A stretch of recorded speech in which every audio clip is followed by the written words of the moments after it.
welcome to Rovers FC TV. I'm Jake Burford, and today in the studio I have a couple of special guests with me. I have head coach Jason Beckford with me and President Julian DeGuzman. Gentlemen, how are we doing? Great. Yeah, well, thank you for taking the time and joining us on the show. So, I just want to jump right into it. Yeah. Right behind us here, right to the side, the League One Championship. Has it all sunk in yet?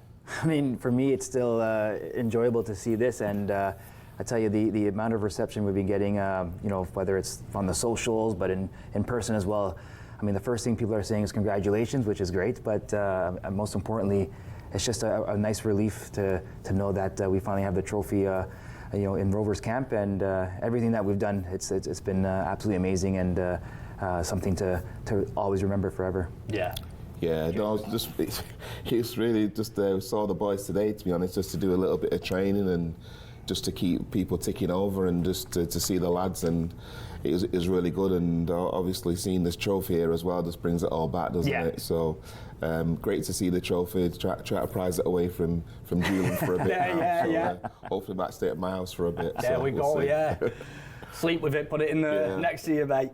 So what's amazing is, so at the beginning of the season, the goals were set that, you were going to win the championship. This is the second season for the Rovers FC, right, for SImcoe Rovers. Did you think that you were going to win it so early into the tenure of SImcoe Rovers? Talking to Jason back in 2022, the first time we met and we had a discussion before we brought Jason on board, one of the objectives was to win this championship. Certainly it wasn't the idea to win it the first year, but we wanted to get our feet wet, understand the league and see where we stand. But we wanted to go in with the idea of winning this at some point. Year two was the year we felt comfortable to go into this. I mean, we finished in the semifinals against Vaughan in year one, and then we realized, we're not that far off. So it was a matter of setting up Jason to make sure that he brought his players in, the players that he had to work with in year one. He had to pretty much inherit. So it wasn't an easy first year, but it was kind of a learning curve I think we went through. But then going into year two, we sat down again as a group, kind of went through the season, and we said, we believe that we could win this thing, and eye to eye, having that feeling that we could build a championship team. That's exactly what Jason and I were able to put together. So was it unexpected that you were so close in your first season with the Rovers, that you were so close to challenging kind of thing, and then you kind of set your goals, League Two is, but was it a bit of a surprise? I wouldn't say a surprise. I think the idea of behind this club was to build something successful. I'm not going to waste Jason's time to say, hey, come and coach and just participate. Jason's a winner himself, and you look at the ownership group as well. Tipa Hutchinson, Janine Becky, Daniil Henry, Kyle Aaron, they're all champions, right? So I think that's one thing that this club represents as champions, and we wanted to deliver that on the field at a League One level. And that was the message to, not even just the men's side, but the women's side as well. We want to build a successful organization, and by doing so, it's winning trophies. So there is no surprise. I think this is the reason why we're involved in this. That's the conversation Jason and I have. We carry ourselves on a professional level as well, and professional background that Jason has, my professional background, there's a common language we have, and I think that's where the expectation we're comfortable with is to say, we could actually win this. We could actually win this, and this is the time we're going to invest in it. And a lot of the commitments Jason has put with the staff and the players, making them realize what goes behind winning a championship. Credit to what the group has done for the course of what we were talking about, 200 days of commitment from the boys this season, and they were able to deliver. That's brilliant. I mean, listen, what Julian said, really, just to piggyback on that. When I first came, it was always about, obviously, being both from a professional background. You don't go into something just to be also rans. You want to be out, you want to go and win something. So I think the way that Julian set it up with the ownership group was it actually set us up for that kind of foundation to try and go and win something. And the fact that we actually got to the semi-finals last year, And you know what? You know, with a little bit of luck, we probably could have got a stage further last year as well.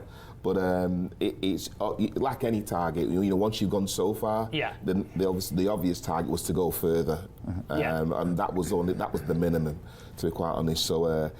So as we've got the players together, that was the best thing, was to try and get the players together, the players that we wanted, players that we'd actually identified as well. Not just from a talent perspective, but you know, we're very big into getting high character people on board as well. Yeah. Really important, because that's going to be your dressing room for 200 days, as we said, you know what I mean, in terms of that commitment. So we want people that are of the same mindset, or we're trying to get them on the same mindset, or develop them to have the same mindset that, you know, enable those to be professional players as well. So that's what we're trying to do. And that's what I've kind of seen when I've spoke with the boys in the team and stuff. And you know, the team cohesion, they've always spoke about the leadership in there. You know, it's like a brotherhood in there, and you could really see that as the season progressed, but they really became a close-knit group, and the performances started to show on the field. Yeah. And then at the end of the day, it's ended up bringing the trophy, you know, to the SImcoe Rovers, right? Yeah. So let's just talk about the final. Let's talk about the final quickly. We're going to jump to some highlights in a moment. What a game. What a game, you know, like I was in the stands, the crowd was fantastic, you know, and did you think the atmosphere transcended onto the field to the players? Well, I think for me, that all that build-up for that week was about trying to, I know it's a little bit of an old cliche, but, you know, it's just another game, etc., blah, blah.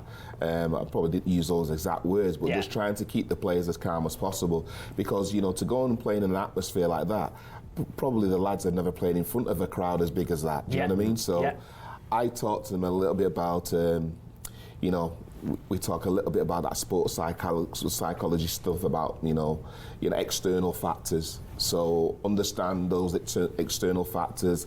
You know, that's got to get it. You know, keep those out where they're supposed to be. Yeah. Think about process. That's all we've been thinking about for the last two games. The semi-final, about process, details, the how. That's all what we're going to do. We're not going to think about those external factors, which sometimes end up affecting what happens on the field because people allow it to affect them. Mm-hmm. Yeah. So, and to your point there, sorry to cut you off, but to your point, you know, if you look back in the first few games of the season at home, you know, the atmosphere is probably overwhelming for some of the guys. Mm-hmm. You know, we noticed that some of the guys may be a bit too nervous, maybe a bit too excited.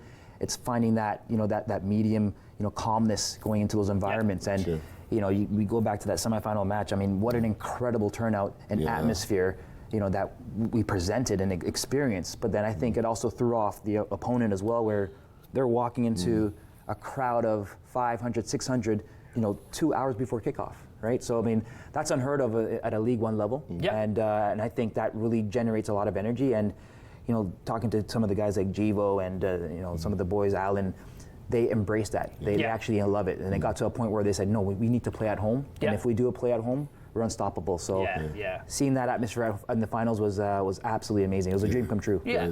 So let's talk about the final. Let's jump to some highlights and we'll just talk about the game a little bit, talk me through it, and, you know, about the key moments and stuff, and we'll have a little watch and check it out.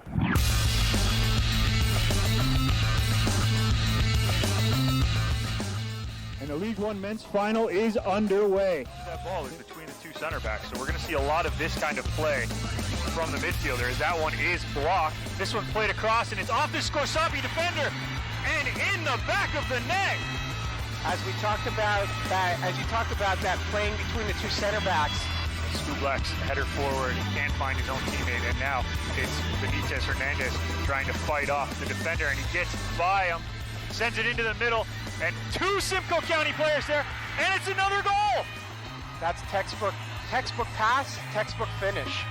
That's the way you want your man in front of the net to finish.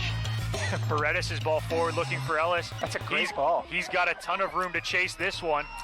He's one-on-one here with Cameron De Silva. De Silva slips, but Ellis cuts back to him. And his cross is going to be blocked, but this cuts into the middle.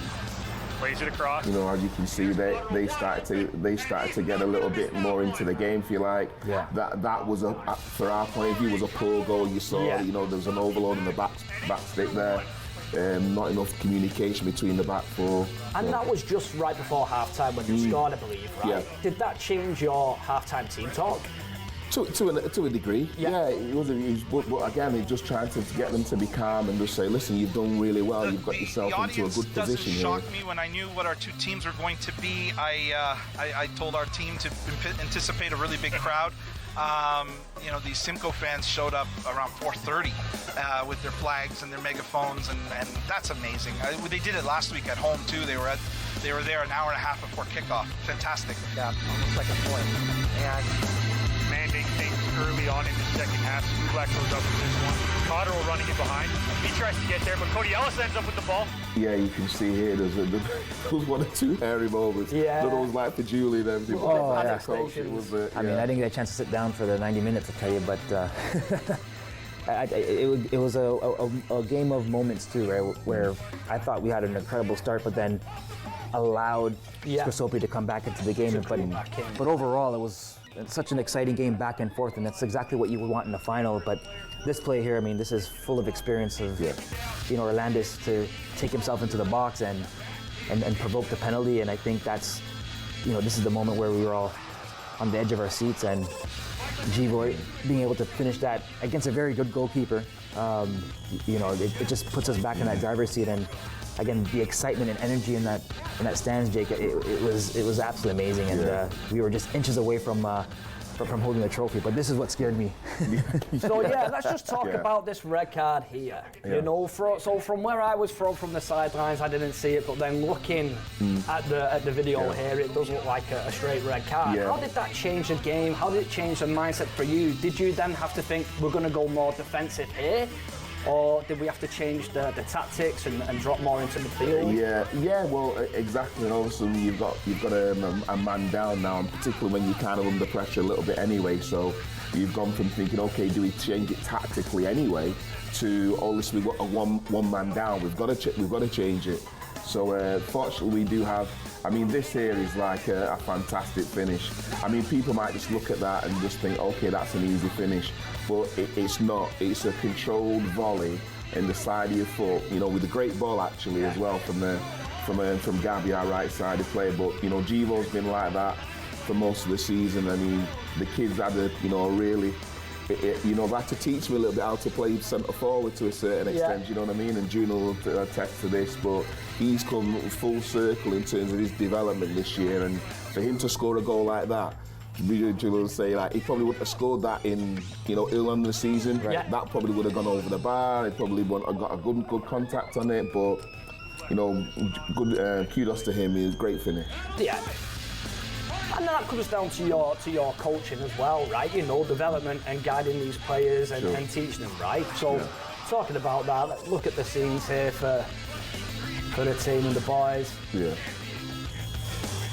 Well, listen, like you say, you can see there. I mean, Julian now. And you know, obviously, I was pushing Julian towards that because, you know, you have to have that backroom staff, you know, that kind of administration in terms of ownership to give you the opportunity to get to that position. Do you know what I mean? So there's been a lot of hard work that goes into that, and at the end of the day, you know, fair play to the lads. The lads are the ones that go and do it at the end, but there's a lot that's gone into it. No, beautiful scenes there to see the group come together. And again, I've seen a lot of League One winners in the past, and some of those celebrations at the end, you know, obviously something nice to see, but I think that's one of the most enjoyable, obviously because of we won it, but just from a picture standpoint, we see the fans involved, the ownership group, the players come together. You know, it's a community of everyone coming together and achieving that one goal. Yeah, no, that's fantastic. So, we're just going to go to a short break. We will be back in a few minutes.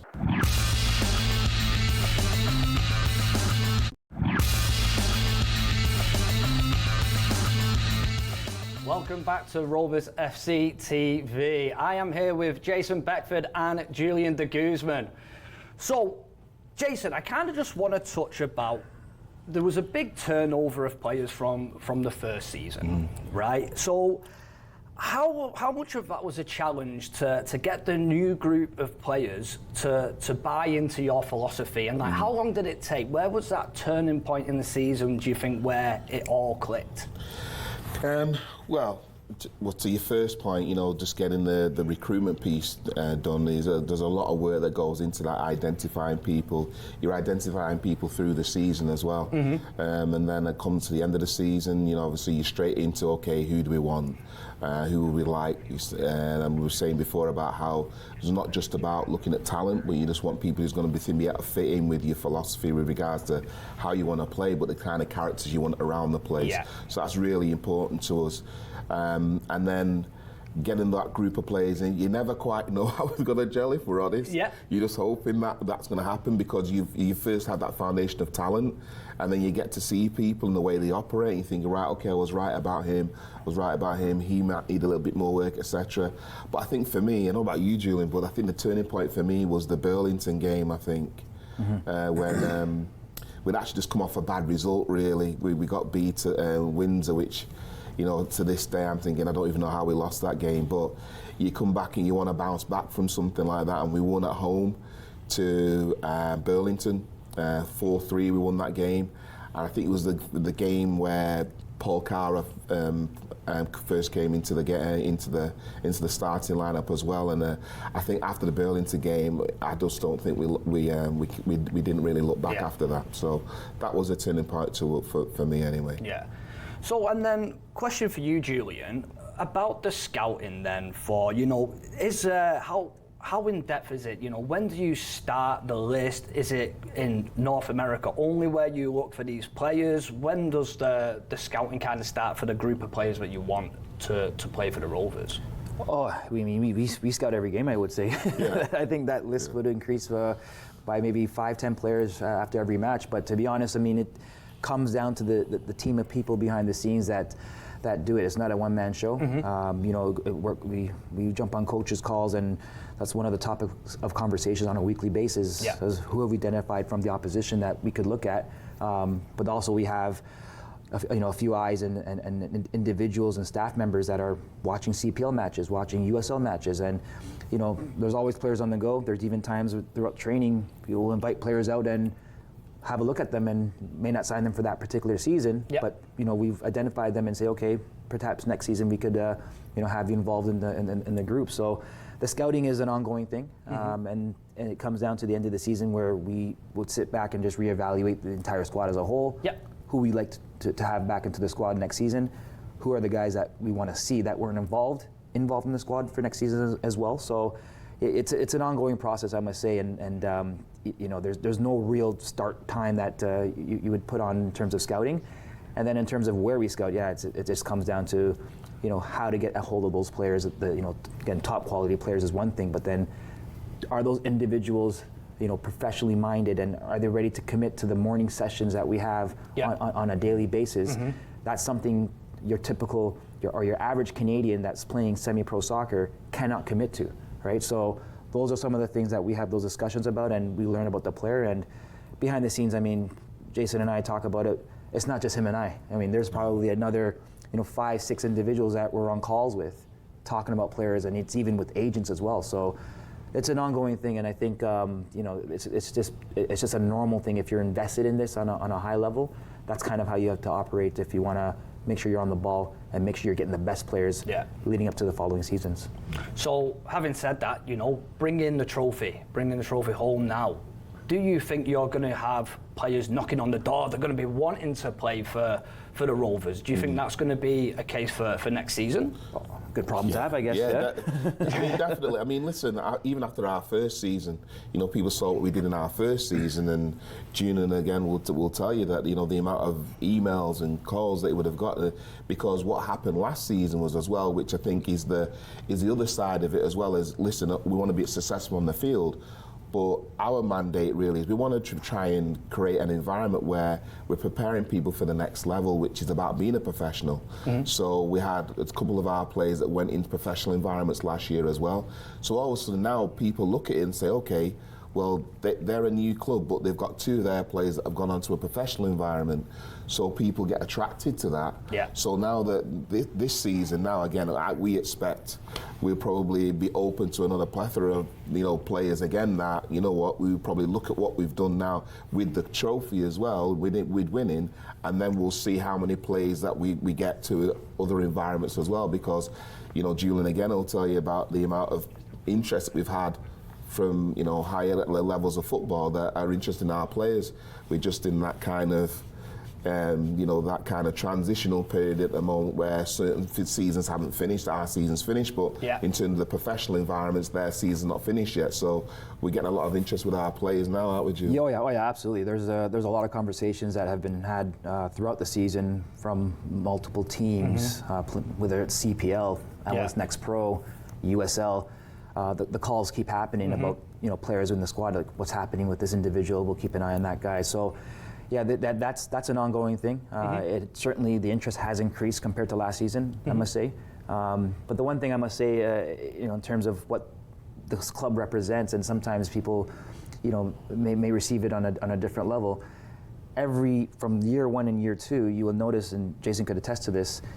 After I would say the season has gone by, about 8 players, you would find 8 to 10 players that check out because of the demands and the expectations. They think it's a walk in the park. Yeah. But I think when you come into this environment, it's rigorous, it's demanding, it's on a high level, and it's something that it's new to a lot of these players. Some players are coming from pro environments so they could adapt. Yeah. But it's the ones that want to be pro that realize, okay, this is a complete shock to me. This year has been a much more improvement in terms of the depth. Guys have stuck around, they were bought into the idea. They had time to learn through preseason with Jason and the staff what the philosophy is about. Yeah. So it was a process, I must say. And now that the trophy's here, the message is going to be delivered on an even higher level now for any individual that thinks, okay, I could be a part of the Rovers. Let's see what you have. And there's going to be layers, of events that the player will have to go through to see if they could actually get through a preseason and then maybe commit to an entire season of those 200 days that we talked about. Yeah. I mean, I think what's been really good for the boys as well is that the demands that we've asked of them, they're not probably used to that. So some of the things that they may have got away with at other clubs, they're not going to get away with. They don't get away with it here with us. We demand it, and it's in training, good training habits. We try and think about pillars of building culture. Around accountability. I know it sounds a bit cliche, but we do about accountability. Making sure we've got high character players, good work ethic. Leadership group. We have a good leadership group, don't we, with the leaders within the group. So it can't just come from us as coaches to drive it all the time. It has to come from within the group as well. So we've got about 6 or 7 players that are part of a leadership group that end up driving everything for us, that then impacts the whole group, the group as a whole. Yeah. So that has been really. I mean, the one thing I can say to that has been great for the boys, or for me to see, was about, I would say, probably the last 8 weeks of the season. I very rarely had to say anything in terms of getting onto people about training or everything like that, because the intensity has just been there. Because I think everybody just bought into it. The standards were set, right? You know what I mean? And they're governing it themselves, which is that's all I can ask for as a coach. Oh, that's amazing. That's great. So what I kind of just want to touch about is, for the community in Barry, for the SImcoe county, what it means for the development of soccer in this area. How big is it? Players now, you've got the Barry FC, the young players, they come, they look up to the players, they're getting autographs, they come, they're their idols, How important do you think SImcoe Rovers is for the development of soccer in this area? Oh, it's massive. It's massive, and that was the objective, bringing in a semi-pro team in this region and adding that platform to the pathway for not just Barry Soccer Club, but a lot of the clubs in the region, right? So I think Barry Soccer Club, obviously, the main affiliate and the driver behind that. But you go to those games, Jake, and you could see how much attachment there is in the stands. After the games, kids are going onto the field getting autographs, and I think we had more of a connection on the women's side last year than we did for the men's. And I said, okay, that's great to see. How can we now bring up the men's level? And I think, we if not matched it, but got ourselves to even a higher level, hosting a playoff match. Yeah. And after that playoff match, I think that was the moment where I could say, you know what, soccer is finally born in this region. Yeah. You know, it's finally here, and you know, the entire stadium was rocking. But not even just that. After the game, having hundreds of people onto that field, touching the players, hugging them, taking pictures, getting autographs.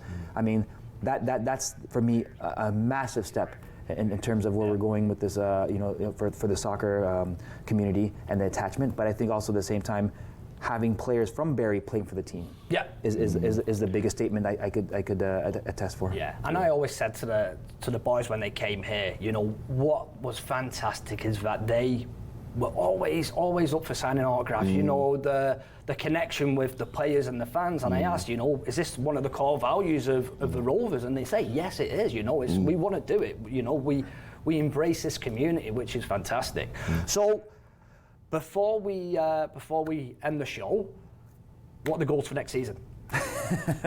Win it again? Oh well, listen, that's it. I think it's now going to be even harder to defend this. I mean, I think going into the season, we've always had the target on our back. We've always been the team that everybody wants to play. Yeah. We've always been the team that teams want to come and play in Barrie and have that experience, right? But now they're going to play against the defending champions, and there's a lot more trophies to play for next year as well. There's the Interprovincial Cup that takes place in April in Quebec.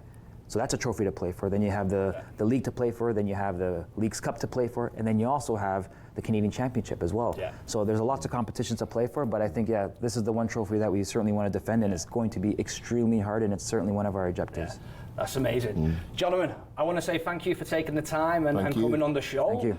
I wish you all the best of luck for next season. All right, that's all we've got time for this show. Thank you for tuning in, and if you need more information, you can go to roversfc.ca and it'll give you more information about next season. Thanks for tuning in. I'm Jake Burford.